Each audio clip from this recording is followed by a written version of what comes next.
자, 이래서 이제 우리가 좀 이런 거대 변화가 있을 거기 때문에 2019년에 좀 이렇게 제가 나중에 야 저거 무슨 황당한 소리야 하는 그런 말을 한번 끄집어내 볼게요. 천년의 꿈입니다. 천년의 꿈. 제가 누구한테 그런 말을 했어요.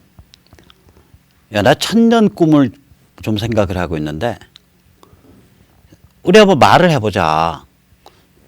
천년을 내다본다고 천년을 가지는 않는다. 다시 말하자면 이게 천년 동안 이러이러한 변화가 있을 거야. 주요한 변화. 앞으로 이러이러한 원칙이 천년을 관찰할 거야. 그래서 그 원칙이 진짜 관찰할지는 모르죠. 왜 그러냐. 착각일 수 있으니까. 엉터리일 수 있으니까. 그러나 어떤 원칙을 발견했을 때 저게 천년 갈 거야 라는 생각 없이 그 원칙이 천년 가지는 않아요. 왜냐? 저게 천년을 갈 거야 라는 전망과 믿음이 그 원칙으로 하여금 천년을 가게 만드는 거거든요. 짧게 말해서 2019년 한반도는 인류 현대 문명의 승부처입니다. 결전장입니다. 인류가 한반도에 걸은 판도는 뭐냐? 자유민주주의, 시장, 개인존엄성. 이때 개인존엄성이라 그러는 건 당연히 진실존중과 공정존중 위에서만 성립하는 개인존엄성입니다. 진실존중도 없고 공정존중도 없어서 인민재판이 이루어지고 인격살인이 자행되는 그러한 사회에서는 개인존엄성이란 5글자는 아무 의미를 안 갖습니다. 인류가 한반도에 걸은 판도는 이렇게 자유민주주의, 시장, 개인존엄성이라고 생각이 됩니다. 왜냐? 한반도가 그냥 한반도가 아니라 중국 길들이기의 뇌관이니까. 중국 길들이기의 열쇠요 핵심이니까. 그 중국 길들이기의 열쇠 핵심의 이름이 그 열쇠의 이름이 한반도예요. 그래서 이게 이렇게 걸린다는 얘기예요. 판돈이. 우리도 그런 판돈 걸릴 거라고요. 우리는 뭐냐? 세상 일이 그렇잖아요. 식물에 비료 엄청 주잖아요. 식물이 그 비료 못 빨아먹으면요. 식물 죽어요. 자, 한반도에 인류가 이런 판돈을 걸었는데 우리가 그 판돈을 해석을 해서 못 빨아먹으면 우리 죽어버린다고. 썩어서 타락해서. 그 판돈에 눌려서 죽어요. 그러니까 우리한테 걸린 판돈은 뭐냐? 현대 문명의 주인이 되냐 혹은 로또 맞은 개돼지 되냐예요. 다시 말하자면 축복이 크기 때문에 이게 인류적 차원의 이슈가 한반도를 중심으로 해서 전개된다는 얘기거든요. 그러면 이렇게 판이 커지니까 이게 단순 사용자는 불가능하다고요. 무임승차자는 불가능하다고요. 그 판을 이해를 하고 그 축복을 자기 것으로 빨아먹어야 돼요. 안 그러면 축복에 눌려서 죽는다고요. 로또 맞은 집의 99%는 거지되잖아요. 대운을 맞으면요. 그 운을 못 감당하면 거지 된다고요. 이게 개돼지 된다고요. 똑같은 거예요. 지금 한반도에 걸린 인류의 판돈 혹은 인류의 축복이 어마어마한 거예요. 이게 2019년부터 이제 본격화되는데 이게 얼마나 어마어마하냐. 이거를 보려면 현대 문명을 좀 이해를 해야 돼요. 이게 현대 문명이 지난 14세기 이후에 지금 7번째 단계를 겪고 있다고 저는 보고 있는데 현대 문명의 본질이 지금 성숙하냐 못하냐 이 게임이에요. 그거가 한반도를 결전장으로 삼고 있다니까요. 한반도 및 좀 확대하면 중국을. 한번 보시죠. 저는 현대 문명이 지금까지 2018년까지 6개 단계를 거쳐서 발전을 해왔고 2019년부터 7번째 단계가 시작된다. 저는 이 단계를 해결의 단계라고 불러요. 이 해결의 단계의 결전장이 한반도와 중국입니다. 한번 보시죠. 이거 이제 이렇게 이제 제가 이래서 돗자리 깔았다고 주장하는 거예요. 이거 그냥 심각하게 낫고 치고 이렇게 낯빛 딱 하고 이 제대로 된 이 대학 교수 같은 그러한 안색으로 얘기하면 누가 들어도 저는 미쳤나 이러죠. 근데 사실 그렇게 많이 미친 소리는 아니에요. 이게 그래서 저는 그런 욕 아무튼 그런 비난 듣기 싫어서 좀 돗자리 흉내를 내는 겁니다. 현대 문명이라고 하면 영어로 모더니티라 그러는데요. 모던에 ITY를 붙여서 모더니티라고 부르는데 이게 지금까지 6개 단계를 거쳤어요. 하나는 씨앗의 시대입니다. 씨앗의 시대고요. 이 씨앗의 시대는 지중해, 그 다음에 서유럽, 북미. 그냥 줄여서 서유럽과 북미고 이게 14세기에서 16세기에 걸쳐가지고 한 200~300년 동안 진행된 거예요. 그 다음에 바라의 시대. 싹이 터야 될 거 아니에요. 이건 17세기 영국과 미국으로 저는 봅니다. 그 다음에 약진의 시대. 이제 발화를 했으니까 확 급속 성장을 할 거죠. 이게 약진이라는 급속 성장이죠. 18, 19세기 서유럽과 미국입니다. 이 급속 성장을 하고 나면 우리도 몸도 그렇잖아요. 인간도 사춘기 때 확 크면서 좀 이상한 행태를 보이잖아요. 사춘기 말에. 그때 잘못하면 광증도 나와요. 그러니까 우리가 저게 뭐죠? 보통 유전성 정신병도 이 사춘기 말 청년기 초에 처음 나타나거든요, 보통들. 예를 들면 우울증 혹은 그게 뭐죠? 저기 조현이라고 불리죠. 정신분열, 스키조프레니아. 그 다음에 조울증, 양극성 장애.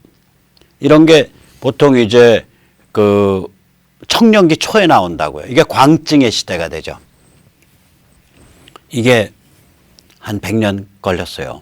그리고 나선 좀 시대를 급해져요. 시대 구분이. 물론 저희가 사는 시대니까 좀 더 세세하게 구분을 하려고 해서 급해졌다고 보는데 저희로부터 한 100년쯤 지난 후대는 또 50년 지난 후대는 조금 더 퉁쳐가지고 크게 나눌 수도 있겠죠. 좀 세분을 하면 그 다음번이 대립의 시대예요. 그리고 이게 이제 냉전기를 뜻합니다. 그 다음에 축적의 시대예요. 냉전 이후 올해까지 2018년 혹은 2017년까지. 그 다음에 내년부터 본격적으로 펼쳐지는 게 해결의 시대예요. 자, 이거를 한번 자세히 한번 보죠. 이게 제가 이러한 시대 구분은 저 백모의 현대 문명 시대 구분에 관한 백모 스토리입니다. 우선 씨앗의 시대를 한번 보죠. 이게 14, 16세기인데 씨앗의 시대 때 르네상스하고 종교개혁이 일어나요. 그래서 신앙과 이성이 분리됩니다. 혹은 신앙이 지배하던 중세사회에 이성, 그 다음에 예를 들면 과학, 개인 이런 걸 주장하는 흐름이 퍽 튀어나온다고요. 이게 이때. 그러니까 이때 예를 들면 우리가 이 시기에 화가들 보면 전부 뭐를 해요? 원근법 쓰잖아요. 그러니까 영어로 퍼스펙티브라 그러거든요. 영어의 퍼스펙티브라는 건 관점이에요. 원근법에 숨어 있는 철학은 뭐냐면요. 관점의 유한성이에요. 한 화폭이 하나의 관점에서 그려지잖아요. 그게 나의 관점이든 혹은 그 시점 나의 관점. 하나의 화폭이. 그러니까 그게 원근법의 기본 원리거든요. 그러니까 관점을 한 시공에 있어서 시간 공간에 있어서의 한 개인으로 딱 묶어버린 거예요. 원근법의 핵심이. 이게. 그래서 그 묶여진 관점에 의해서 통일된 화폭을 그리는 거라고요. 피카소는 전혀 다른 짓을 저질렀죠. 피카소는 하나의 화폭을 여기서 본 거, 여기서 본 거, 여기서 본 거. 눈은 앞에서 본 건데 코는 옆에서 본 거. 뭐 이런 식으로. 턱은 또 이쪽 옆에서 본 거. 뭐 이런 식으로 그랬죠. 피카소는. 그러니까 관점의 분열을 그린 거예요, 이게. 그러니까 이때 이성, 과학, 개인이 튀어나온다고 이게 14세기 때부터. 이게 르네상스인데 튀어나오는데 여러 가지가 이유가 있겠지만 기본적으로는 큰 이유는 뭐냐면 몽골 침입, 그 다음에 그 이후에 이어진 그러니까 투르크, 오스만 투르크의 융성, 정복, 그것에 의한 그리스, 발칸반도, 그 다음에 아나톨리아, 지금 터키 지역의 그러니까 동로마 제국의 멸망, 축소 멸망, 이런 것에 의해서 그 지역에 있었던 베스트 지식인들이 전부 이탈리아로 오는데 와도 하필이면 그 당시에 이탈리아 최고의 국제금융 및 국제 제조업, 고급 양모 생산 수출, 양털은 스코틀랜드, 영국에서 오는 그 도시인 피렌체, 영어로 플로렌스로 오는 거예요. 이 사람들이. 그러니까 세상에 다 뒤집어졌을 때 저쪽 세상 다 뒤집어진 거 아니에요. 발칸반도서부터는 다 뒤집어진 거 아니에요. 이제 몽골에 짓밟히고 그 다음에 오스만 투르크에 짓밟히고 뒤집어졌을 때 그 세상에 뒤집어지는 것을 그 비극을 목도하고 짐 걸머지고 튀어들어온 인간들 아니에요. 여기로.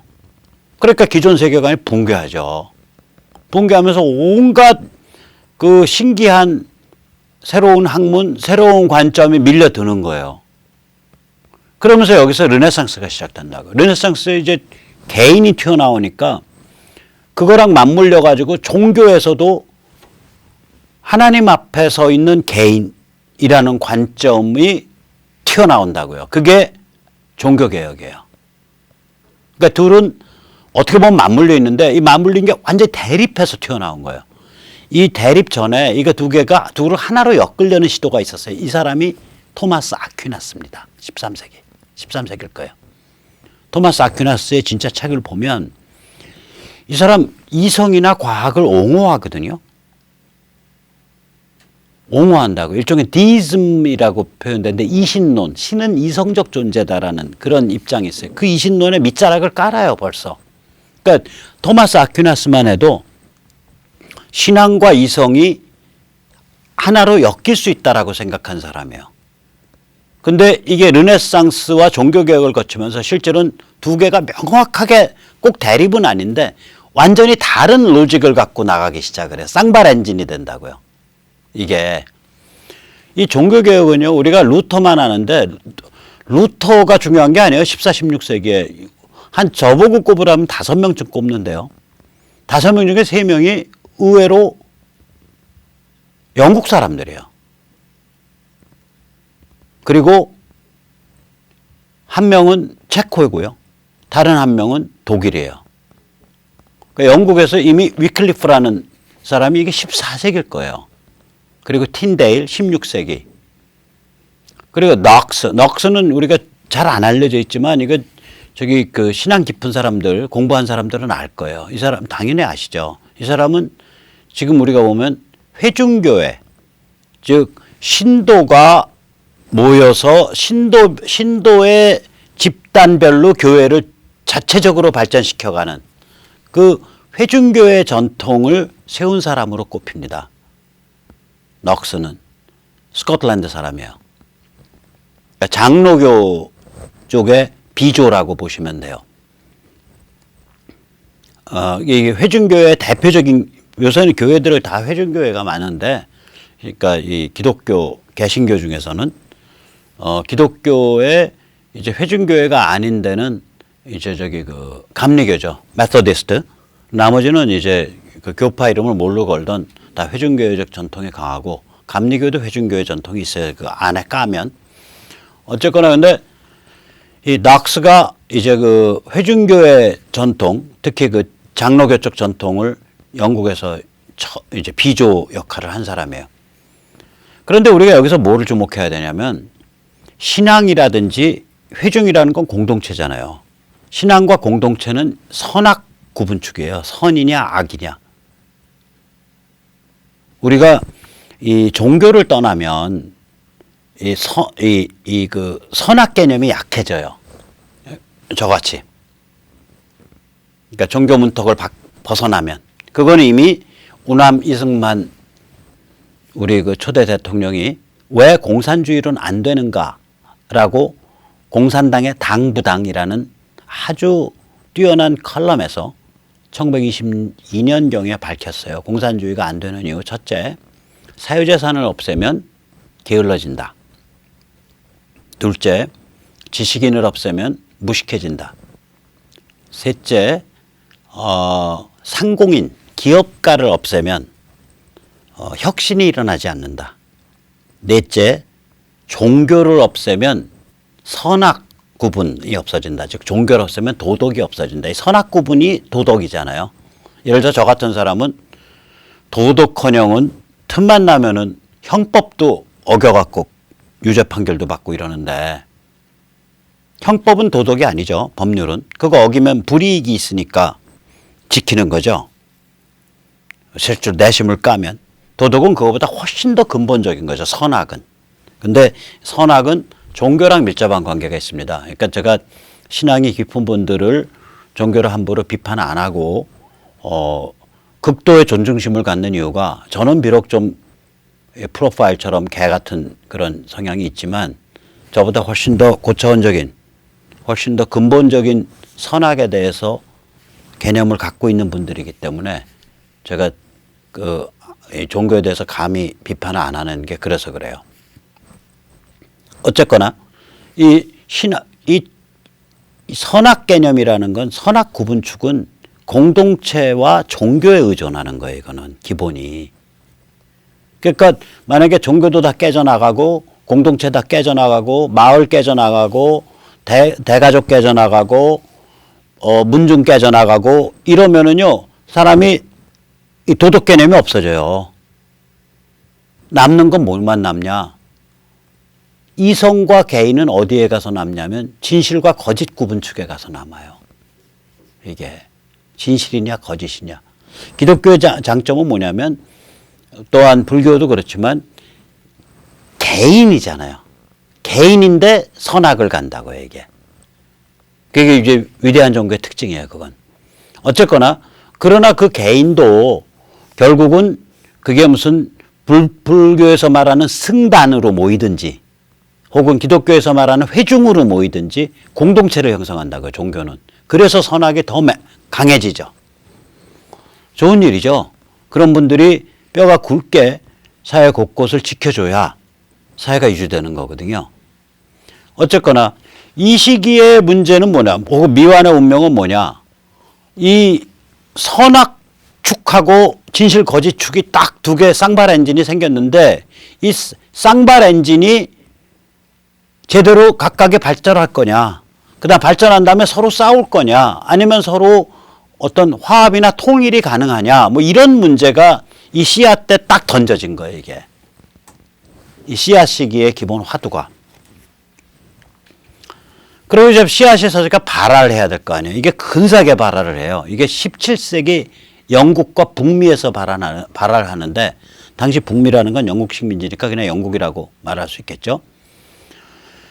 우선 첫째, 17세기 영국에서요, 무슨 일이 벌어지냐. 우리가, 이 영국이 참 특이한 거예요. 북미도 그러고. 이 공동체 회중이 완성돼요. 그러니까 영국은요, 17세기에 비국교, 예를 들어서 장로교, 침례는 아니고요. 그 다음 나중에는, 침례도 그때 아마 시작될지 몰라요. 침례 나중에 될 텐데, 예를 들어서 장로예요. 그리고, 침례는 제가 잘 모르겠어요. 이거 잘못 쓴 거예요. 그 다음에, 나중에 되죠. 이제 감리교, 이런 비국교에서 회중이 완성된다고요. 교회별로 회중이 주도하는 그러한 공동체가 나와버려요. 이게 다시 말하자면 그리고 나서 1688년 17세기 말에 영국이 자유민주주의가 원형의 완성이 되죠. 또 1688년 명예혁명 때 변화와 지속 사이에 균형이 돼요. 이게 무슨 얘기냐면 이 17세기 영국이 아주 몸살을 합니다. 크로멜에 의한 저거죠. 저기 뭐야 그 영국 내전이 있었고요. 그 다음에 거기서 의회파가 승리해서 왕의 목을 자르죠. 그리고 크로멜 체제가 무너진 다음에 다시 왕정으로 돌아가요. 왕정으로 돌아갔는데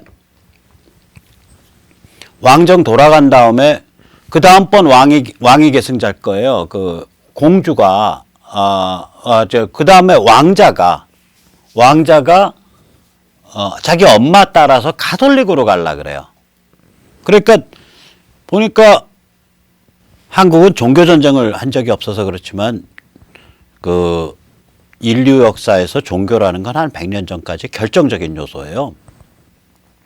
그럼 영국이 헨리 8세 때 영국 국교회로 갔는데 전체가 그땐 국교 안 믿으면 막 목 자르겠다고 할 때예요. 영국 국교회로 갔는데 그 다음에 그거에 반발해가지고 저기 뭐 의회파가 들고 일어나서 영국 국교회를 국교 자격을 박탈해요. 그런 뭐라 그럴까, 그러니까 강제성을 박탈한다고요. 조금 이따 다시 말씀드릴 텐데. 그러고 나서 그러면서 이제 여러 가지 그 장로교라든지 이런 게 자유권을 획득하거든.